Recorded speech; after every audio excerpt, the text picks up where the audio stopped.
Can you picture 60,000 fans in a Swiss stadium erupting as England's Lionesses take the lead, flags waving, voices thundering, only to realise that the true drama isn't the final score but a royal health battle unfolding thousands of miles away? On July 9, Prince William paused the Euros match to oversee a century-old charity handover on the pitch, but back in London, Buckingham Palace is navigating a far more urgent transition. Queen Camilla's severe bout of pneumonia and King Charles's ongoing cancer treatment have thrust Catherine, Princess of Wales, into the forefront of royal duty in ways no one could have scripted. When the Queen Consort needs a breath. Last week, Palace insiders confirmed that 77-year-old Camilla has been struck by a chest infection so serious she's had to cancel a procession of landmark appearances. Among the postponed engagements, her planned audience with the Pope at the Vatican, the summer garden party at Buckingham Palace, a fundraising gala for military families, and a diplomatic lunch with Commonwealth prime ministers. Physicians have ordered strict rest, warning that even standing for more than a few minutes can trigger coughing fits, dizziness, and debilitating fatigue. Those closest to her describe Camilla as frustrated and rattled, a woman accustomed to greeting presidents, exchanging pleasantries with celebrity guests, and cutting ribbons is now confined to royal apartments, reliant on aides to navigate corridors once traversed without hesitation.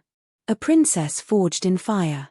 Contrast that with Catherine, just 9 months removed from grueling chemotherapy and radiation for an undisclosed cancer diagnosis, who has quietly seized the reins.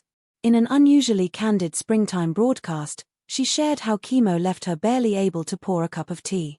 Yet this spring, the Princess of Wales has been a whirlwind of empathy and action. At Colchester General Hospital, she didn't just greet staff and wave at cameras, she spent 3 hours in roundtable discussions with nurses, oncologists, and patients, personally advocating for expanded visiting rights for children and more play areas in pediatric wards. She helped draft new protocols to support mental health outcomes for long-term survivors, tapping into her own journey to guide policy.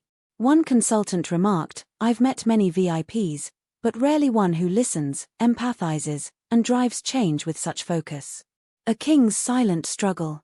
Meanwhile, King Charles, 76, continues a quieter, more private battle. After prostate surgery early this year, he was diagnosed with cancer and has since attended regular treatments, from radiotherapy sessions to immunotherapy consultations. His public outings have become carefully managed. A recent Chelsea Flower Show appearance showed him pausing to admire a rose display, but his deliberate pace and pallor spoke volumes. Yet he used that occasion to honor volunteers raising funds for cancer research, praising the courage of those, like my daughter-in-law, who face this disease head-on.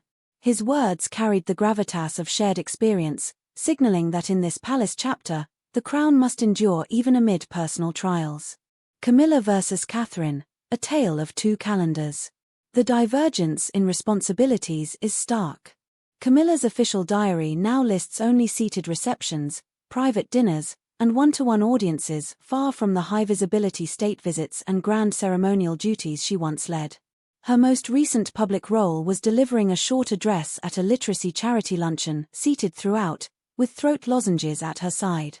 In the same window, Catherine unveiled a countrywide mental health initiative, hosted a roundtable on childhood bereavement, held a community resilience summit, and guest-edited a special Parents magazine issue on overcoming adversity. A palace memo praised her laser focus and authentic warmth, lauding her as a beacon of genuine compassion. Behind the scenes, palace power plays. With Camilla's schedule so curtailed, senior aides are scrambling to reallocate her patronages. Her annual equestrian charity gala has been handed to Sophie, Duchess of Edinburgh. Her Arts Council role is split among junior royals, and her honorary military appointments await temporary placeholders. Meanwhile, Catherine's calendar is bursting: a World Cancer Day telethon, a visit to head injury specialists in Manchester, a gala for children's hospices in Bristol, and next week, stepping in as patron at Wimbledon, a ceremony Camilla always headlined but can no longer attend.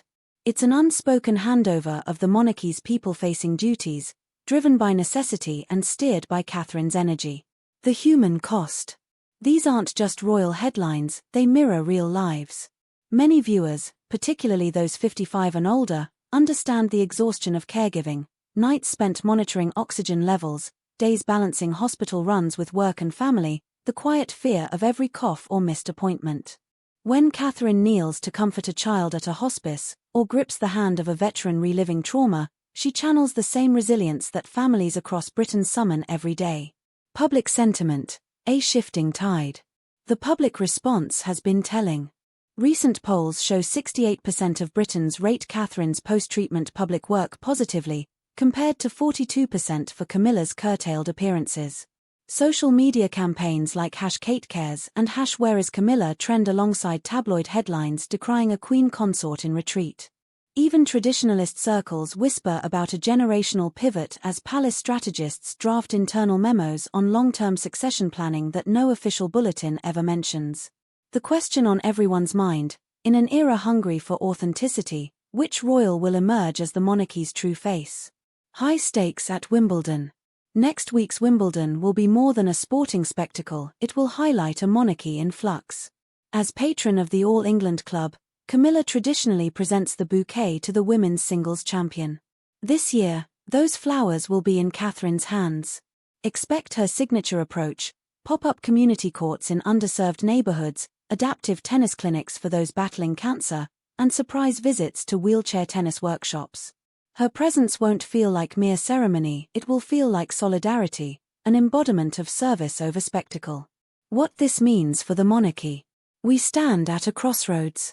A queen consort sidelined by illness, a king waging a private medical war, and a princess stepping into every gap. This health-driven power shuffle could cement Catherine as the monarchy's de facto public face.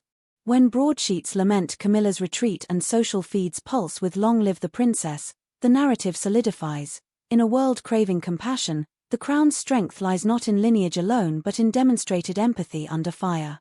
Looking ahead, the new crown agenda. As Catherine carves her path, look for a series of bold, people-centered initiatives.